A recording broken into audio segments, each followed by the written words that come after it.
This week on Painted Plastic. Hey everybody, Brandon back with some more Painted Plastic. Welcome to episode 3. That's right, it's time for some base colors. We've got all our parts primed and pre-shaded, and we are ready to paint. I've got a few colors here. We might use some other ones, but these we'll more than likely use. The white we'll definitely use. That'll be on all the body armor, right? The legs, the arms. Got gunmetal, X10. We're going to use that on the backpack and the beam rifle. Speaking of, I did not pre-shade the backpack, right? We're going to do some different kind of painting on that, so I figured the pre-shading, this is going to look like a different material. These three, gray, silver, gold, those will be our sort of incidental colors. It's kind of like Bob Ross said, when you're working, you know, sometimes you just see something that, hey, that might look neat, and you do it. So we'll use these throughout the model here and there. For the red and blue, Tamiya rattle cans, right? Metallic red, metallic blue. You can spray metallics through your airbrush. You absolutely can do that. But I find these give a much smoother finish, a more even distribution, I guess, of the metal flake. So if I'm doing metallics, I love these cans. They're a little bit more expensive, and the other downside, you have to spray them outside. So, you know, like today it's raining, so no painting red and blue. Anyway, yeah, so we're gonna head over to the airbrush behind me and start doing some base coating. We'll start with the white. And just a few words about the white. This is a monster color to paint with. You'll have to do several coats on it to get a good color. And what I like to do is knock parts all over the place. What I like to do is paint one, right? And then use that as a reference to every other part I paint. Because the variations, when you're spraying white, the variations can be pretty dramatic. So keep one as a reference. Also, actually, now that I've got this one, this is two pieces that form the shoulder, right? And they're going to be together on the model. So put those together just loosely. You can see there's a big old gap, but just loosely. Same with the arm, right? Those are going to be together on the finished model. So if you have a variation, between this part and this part, you probably won't notice it as much as if you have a variation between this part and that part, right? They're side by side. So put all those together. There's only a few legs, arms, and spray those as one unit if you can. Yeah, so that's about it. Just wanted to let you guys know what was going to be happening. Back in a minute. All right, so we're over at the airbrush and ready to start painting some base coat. I think we'll start with the white, and we will start on the head. I painted the fin just completely black because I want that to be a slight darker gray than the rest of the head. So we also have our paint. This is the flat white. Not a whole lot in there, so need to get some more of that. But anyway. And of course we have our airbrush. I have the pressure set at about 18 psi, something like that, and it's not quite what I wanted, so decided to bump it up. I bumped it up to about 20, I think, something like that, and yeah, that's spraying a little bit better. So let's get into it. The first coat we're going to do is going to be just an all over kind of really light coat. And just make sure we get paint all over every part of the piece.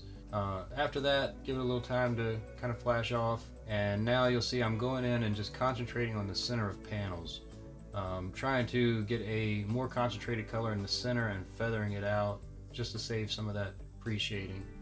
These little bits in here, if you barely pull back on your needle, you can get just the tiniest little spray inside there.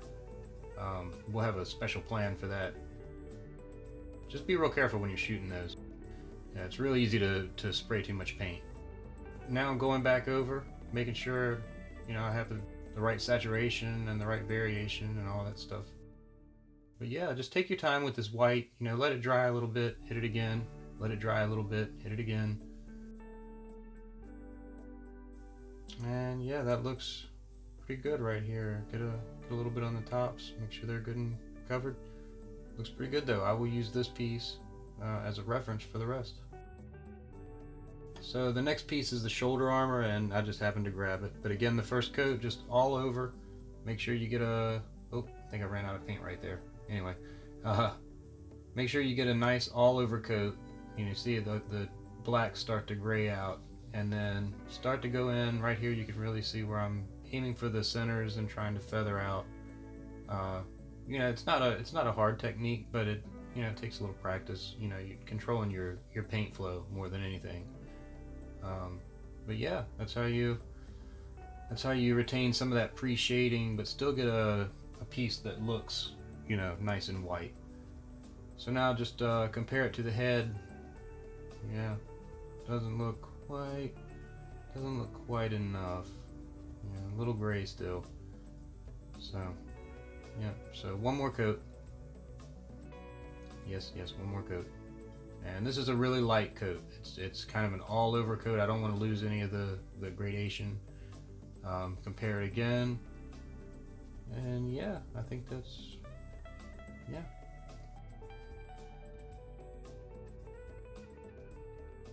Be right back. Alright, so I totally started painting without showing you guys what paint we were using, what equipment, none of that stuff. So yeah, we're going to use the XF3 flat yellow. You know, I was thinking about doing a metallic, but no, figured just flat yellow. We're going to mix that about 50-50 with the thinner. So pressure on the airbrush, got it set to, it's about 20, 22, somewhere in there. Alright, let's jump back into the past. Alright, so we're going to start with the neck armor, and just like with the primer and everything, really thin first coat. Just get a little bit of the color on there. You can see, you know, it's going on pretty thin. Doesn't really cover the black at all, but that's okay. Once it has time to kind of dry and tack off a little bit, just keep going back over it. Just like with the white, you know, you want to start in the center of the panel, kind of feather it out. It'll help retain some of those shadows. At this point, you're just seeing where the light spots are and blending out some of those shadows to where they look, you know, they look natural. They don't look like a line underneath the yellow paint. You know, like I said with the white, it's not a hard technique. It just takes practice.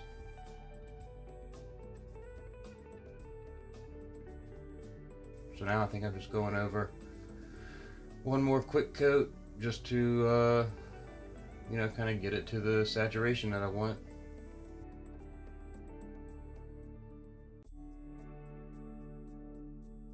Yeah, so that looks pretty good. Be right back.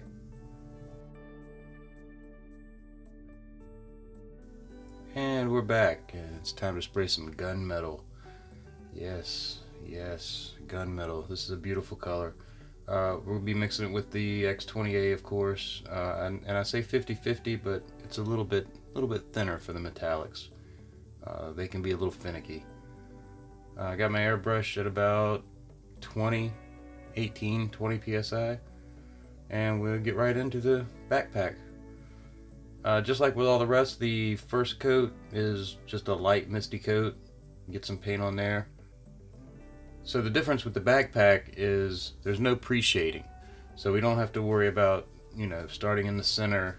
Each coat is just an even all over misty layer, and I think I go in about 3 coats, maybe 3 coats, and a little touch up at the end.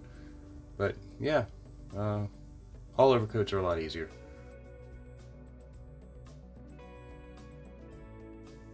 All right, so let's head outside and we'll spray the rattle can reds and blues. Okay, so spraying these rattle cans. There's only a couple things you really got to keep in mind. One is shake the mess out of them, and number two is to spray all the way across your piece. Don't start or stop, on your piece. But these Tamiya rattle cans are just a dream to work with. As you can see, the coats go on relatively quickly. Give it a few seconds in between coats to just flash off and go right back in. They're really nice colors. Alright, so let's head back to the bench and we'll see what's next.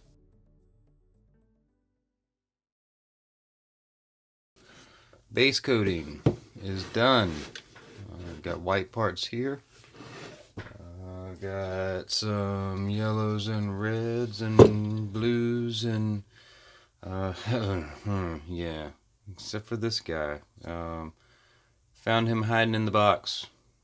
When I was doing all the yellows, he was hiding in the box. So yeah, gotta go back and spray this again. Anyway, everything else is done. What is next? I think we will do some detail work. Little pieces like this, we'll pick out some of the smaller details just to get the base colors finished. Yeah, after that we will do some gloss coat and do some decals. So yeah, stay tuned. I guess in the meantime, don't forget to like and subscribe. I would appreciate it. But until the next episode, thanks for hanging out.